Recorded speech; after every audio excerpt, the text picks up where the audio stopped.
Magandang hapon mga kabay. So meron po akong estimate dito. Heat gun mga kabay. TTX 2500 yung model, pero kapares lang po ito ng Steel 670 ng Stanley. So yan mga kabay, sasaksak natin.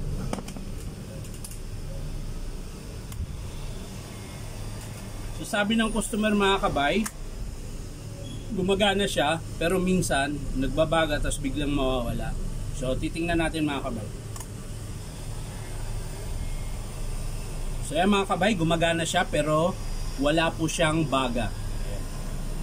Ayun, wala pong apoy, wala. So taktakin natin.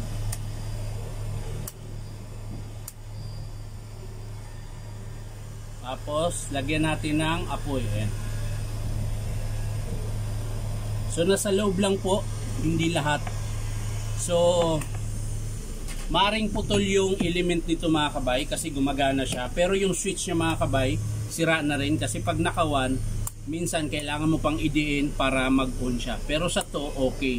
Sa 1 lang po ang yung sira. Pero buo po kasi yan, kaya buong switch yung papalitan natin.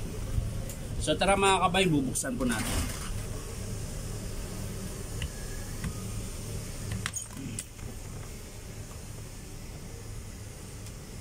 Ayan na po mga kabay, bubuksan na po natin. Ayun lang, pati pala PVC mga kabay wala na rin. Ayan po, sira na po yung PVC board niya. Ayan. So hininang na po. So titingnan na lang natin yung kanyang element mga kabay. Para na siyang bumiling bago nito mga kabay. Pero tingnan pa rin natin mga kabay yung element niya.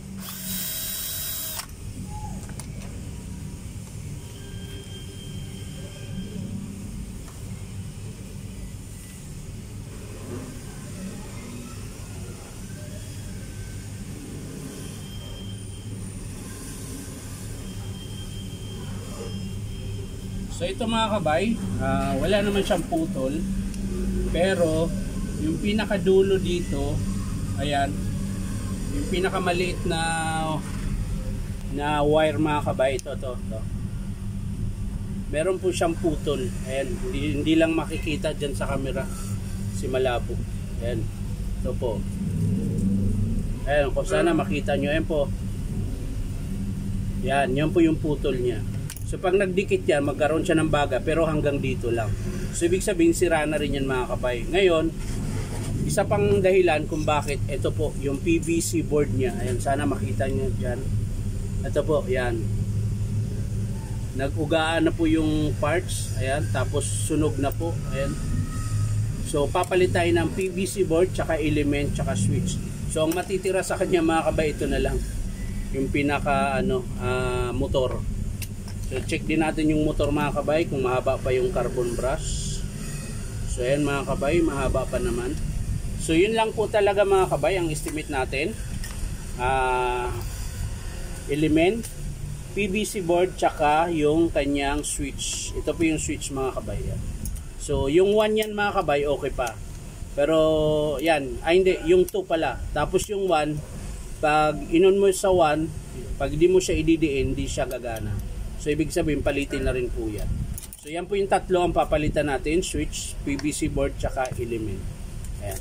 So hindi ko na po ipapakita mga kabay kung paano buuin. Papakita ko na lang sa inyo mga kabay kapag in-approve ng customer. So yan lang mga kabay, maraming salamat. Bye bye.